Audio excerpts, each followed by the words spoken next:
In the northwest corner of Illinois lies Savanna. In 1917, the U.S. government bought over 13,000 acres to build a testing installation near the city of Savanna. It was one of the biggest munition installations in the country up until the year 2000 when it closed. Its original purpose was as a testing site for the U.S. Army by the nearby Rock Island Arsenal. 4 years later, its mission and use would change to store munitions, officially making it a depot. As the years went by, its missions and roles would change from just storage to actually assembling bombs and munitions for both world wars. Later in its life, the depot housed a school to train civilians to inspect bombs and other munitions for the U.S. military. After training, these inspectors would travel the world to inspect any munitions stored by the U.S. Over time, as its role was evolved, one thing would not change: its role for their own storage of munitions.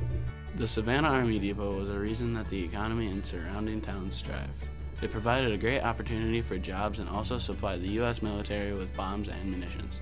Employment was at its peak right before World War II.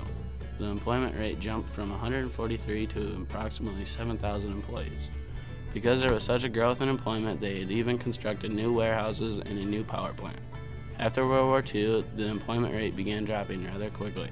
Because of no major conflict, the depot became less necessary. After World War II, the employment rate decreased steadily through the Korean War, Cold War, and Vietnam War.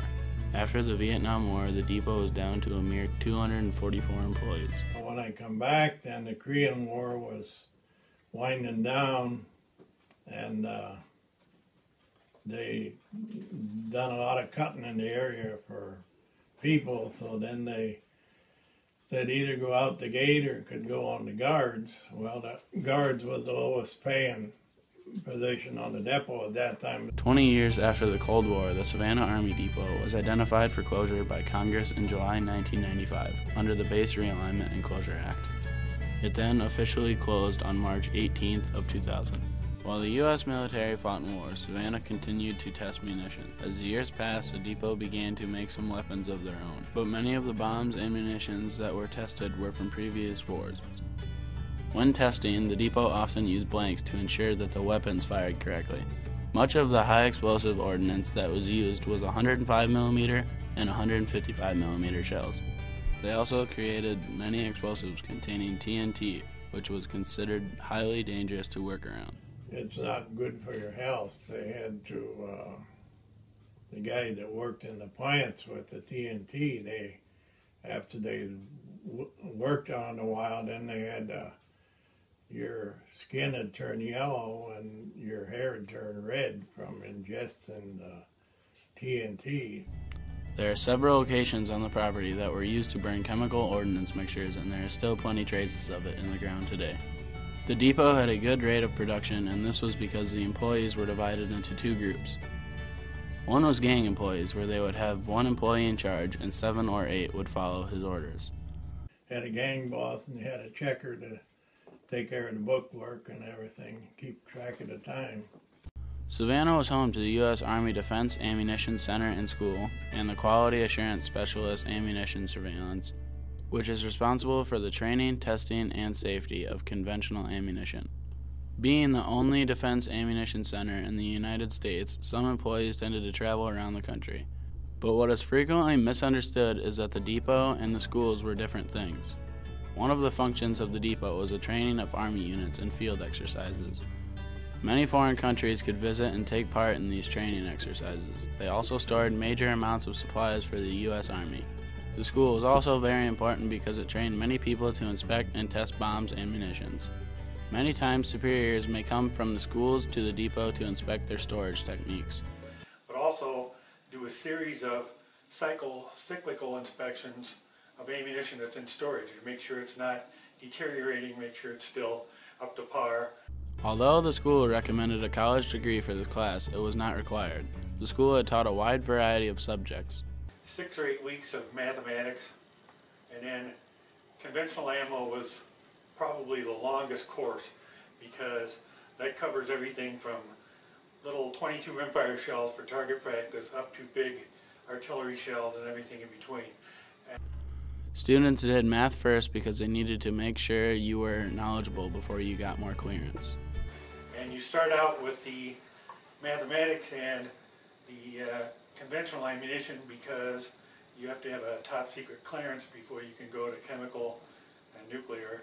So they put that at the end, which gives the FBI several months to run background checks on you. You'll be given manuals corresponding to the clearance level that you had.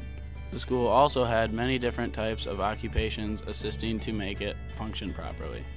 So in the Defense Ammunition Center in school, you had engineers, you had lots of engineers, you had finance people, you had career program people, ammunition surveillance people, you had, clerical people, assistants, things like that. You had teachers because we had the school there, so you had all the instructors.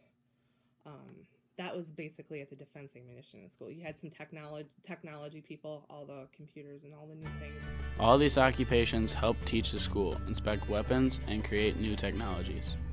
The U.S. Army offered the depot the opportunity to become a storage facility for them because the Army lacked places to store all the ammunition they contained. Because the depot was in possession of a large portion of land and the technology, they agreed to make the storage facility.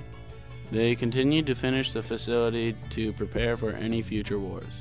One interesting feature they had was a 320,000 square foot sodium nitrate pit. Sodium nitrate was shipped all over the country for the creation of munitions and private supplies. Soon after, an unclimbable fence was constructed around the ammunition storage area. When World War II was just beginning, many new storage facilities called igloos were constructed. Igloos had between 1,000 and 2,000 square feet of storage covered by steel and blocked in a 4-ton door. As a precaution, the Army also covered the top of the facility with soil to keep out of aerial view.